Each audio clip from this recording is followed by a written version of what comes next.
Ow. We're back. We're at the work back time. We got a ramp.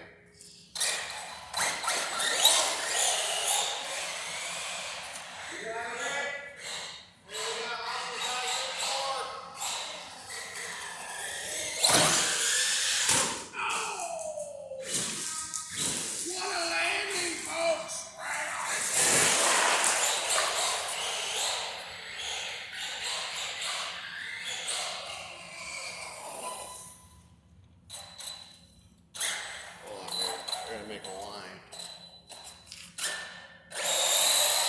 There we go. Now I got a long one.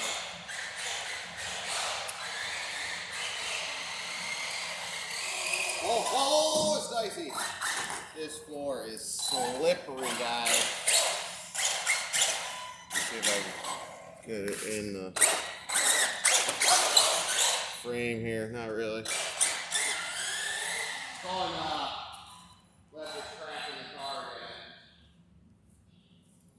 There we go. Oh my God!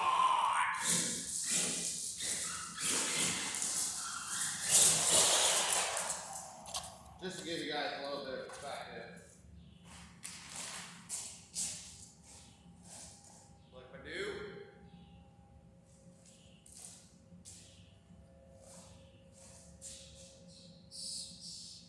Right about there.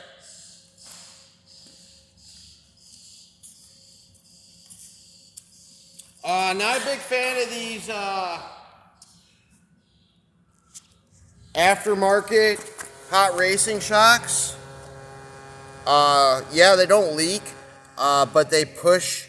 They're a little bit longer than they should be, which kind of pushes in here, and you don't want that. So I would recommend, if you guys want upgraded shocks, go with the 4S Creighton shocks or the Mac Daddy. It was a GP or not GP Pro lines. The Mac Daddy Pro lines. They're about $70 a set, but they got a bigger shaft. And you know what? Even though I got these aluminum bodies, guys, I have bent so many of these shafts. Look at it.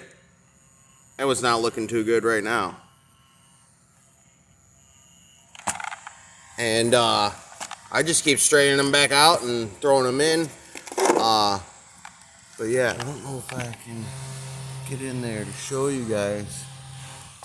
But you can see there's some rubbing right here on the universal against this. I never had that problem until I put these shocks in.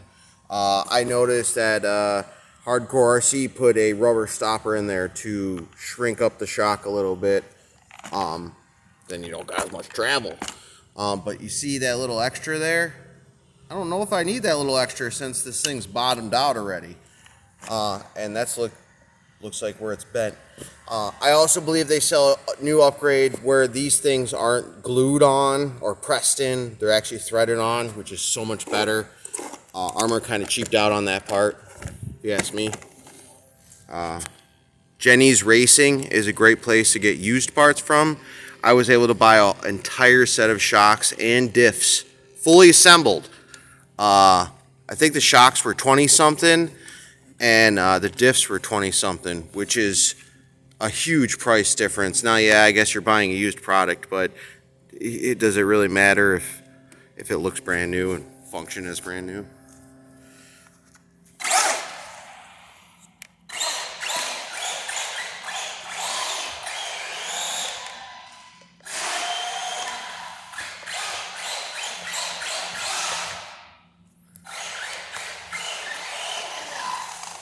So I've been running the stock tires, as you guys can see.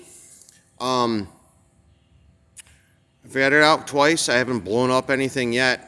I don't like how the universals are looking on the drive shafts. They already got a lot of slop in them. This motor, this 3670, is definitely a beast. It puts down power. I switched over to the stocks because I just wanted to see if I could get I wanted to return back to stock as much as I could without losing the extensive power. So I went down to a 15 pinion. I went to the stock tires just to see if I can get a little bit more life out of these rear ends. Obviously, doing CVD drive shafts and the hot racing ring and pinion would be ideal. That'd probably turn this thing into a tank.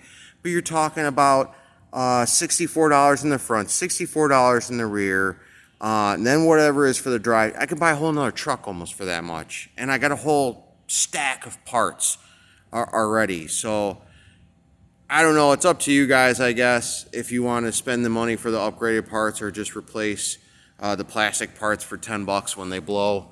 I got piles of them, so I'm just going to keep throwing the plastic at it. Let's see if we can get one more nice jump in here. I know my wife said my videos are too long.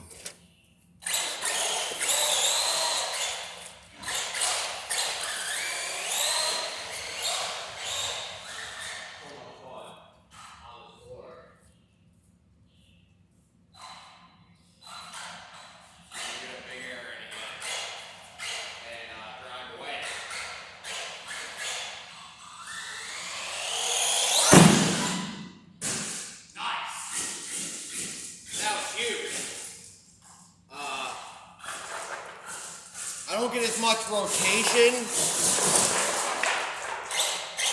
obviously, with these tires.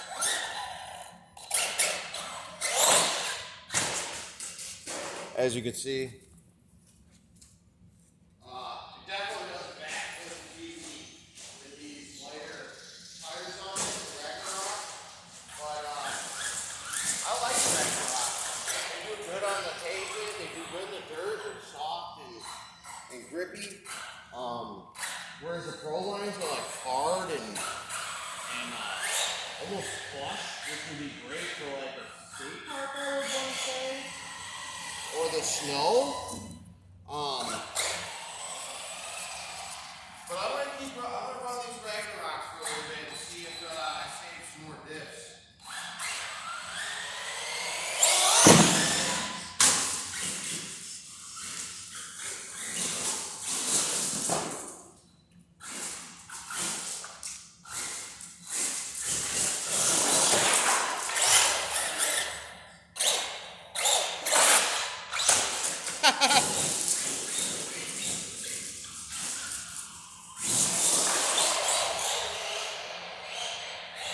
Truck's still a tank.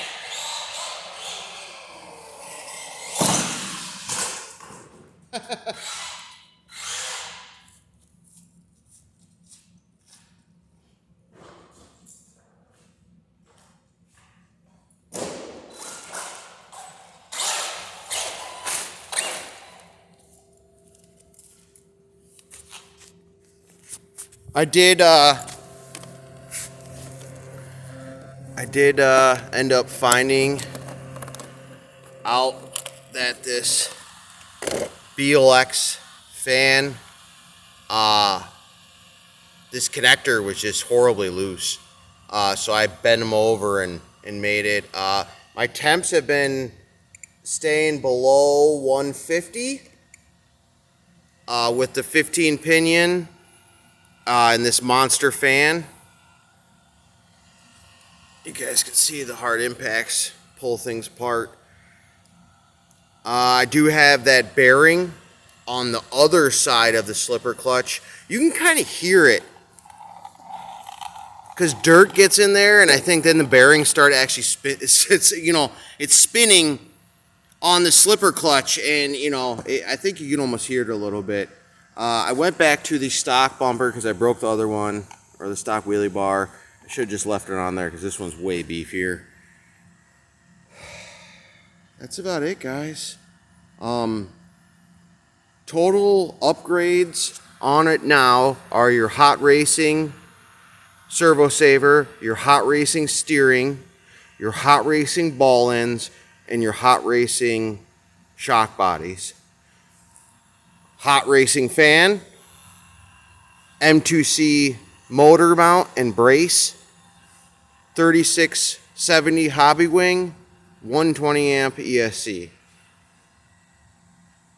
No internal diff upgrades. I do have all the aluminum stuff and steel stuff to make a super beefy slipper clutch, which I'm gonna do.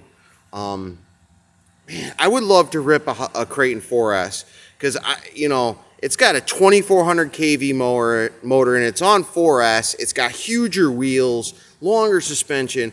I'm just wondering how these diffs could handle up to that power. I'm very curious. But of course, they're all out of stock, and Horizon doesn't seem to be making any new 4S models. So we're gonna rip the Big Rock, dude. The EXB is fantastic. I got the Losi laser nut, and I got my new TRX 4. So I can't complain. I got a great collection, guys. Go out there and rip something. These things are a blast. Take care.